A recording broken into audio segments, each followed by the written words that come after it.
Assalamualaikum warahmatullahi wabarakatuh. Saya Ismail Ombili dari Prodi Pendidikan Fisika Universitas Negeri Gorontalo. Saya akan menampilkan video voice mengenai korupsi. Kata korupsi menurut Kamus Besar Bahasa Indonesia berarti penyelewengan atau penggelapan uang negara atau perusahaan dan sebagainya untuk keuntungan pribadi. Perbuatan korupsi selalu mengandung unsur-unsur penyelewengan atau ketidakjujuran sesuai dengan Undang-Undang Nomor 28 Tahun 1999 tentang penyelewengan negara yang bersih dan bebas dari korupsi, kolusi, dan nepotisme. Disebutkan bahwa korupsi adalah tindak pidana sebagaimana dimaksud ketentuan peraturan perundang-undangan yang mengatur tentang pidana korupsi. Persepsi masyarakat tentang korupsi. Dalam hal ini, rakyat kecil yang tidak memiliki alat pemukul guna untuk melakukan koreksi terhadap pelaku korupsi dan memberikan sanksi pada umumnya adalah sikap rakyat menjadi apatis dengan semakin meluasnya praktik-praktik korupsi oleh beberapa oknum pejabat lokal maupun nasional.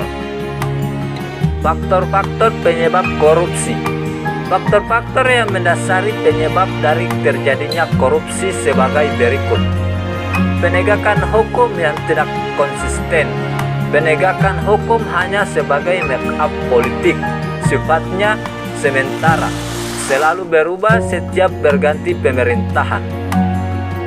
Penyalahgunaan kekuasaan atau wewenang.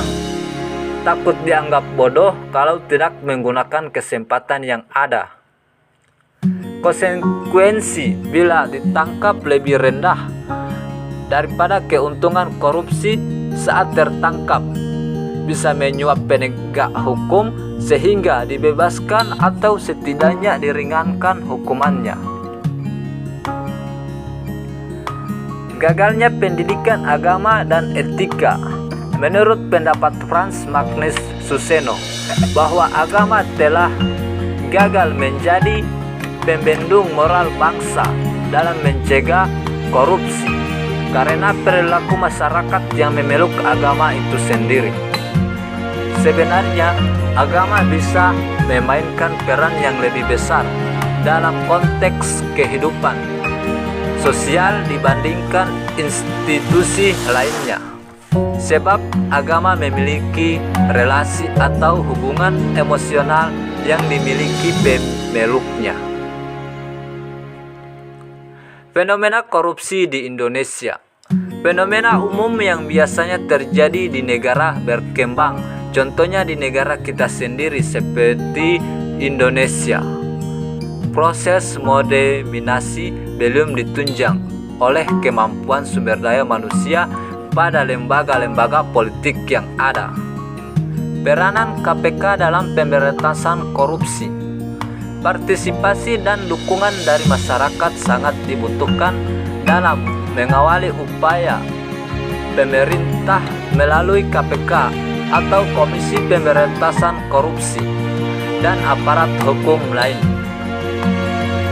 KPK yang ditetapkan melalui Undang-Undang Nomor 30 Tahun 2002 tentang Komisi Pemberantasan Tindak Pidana Korupsi untuk mengatasi, menanggulangi, dan memberantas korupsi merupakan komisi independen yang diharapkan mampu menjadi martir bagi para pelaku tindak korupsi.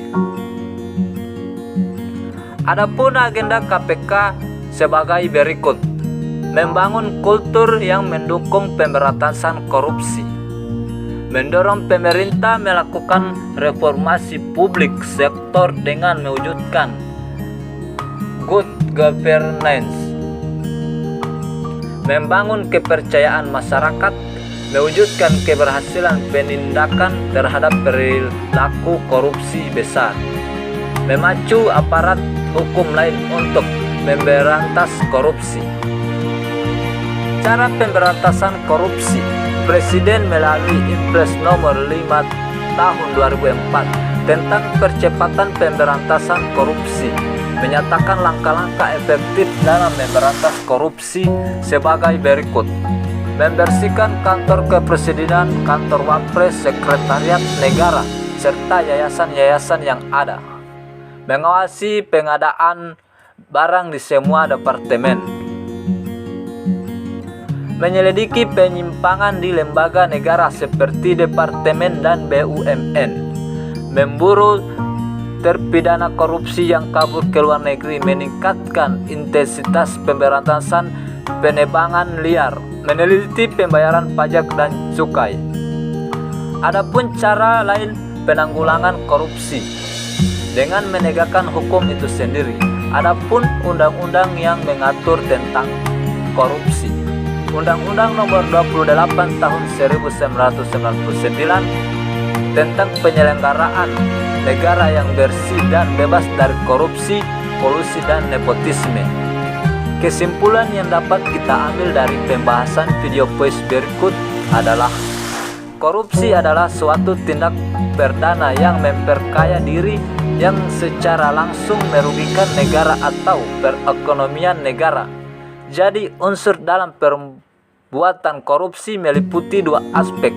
Aspek yang memperkaya diri dengan menggunakan kedudukannya dan aspek penggunaan uang negara untuk kepentingannya.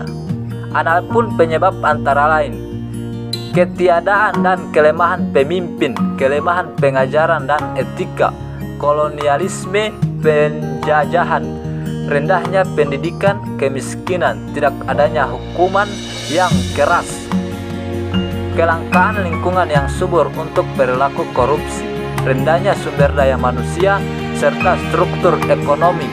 Korupsi dapat diklasifikasikan menjadi 3 jenis, yaitu bentuk, sifat, dan tujuan.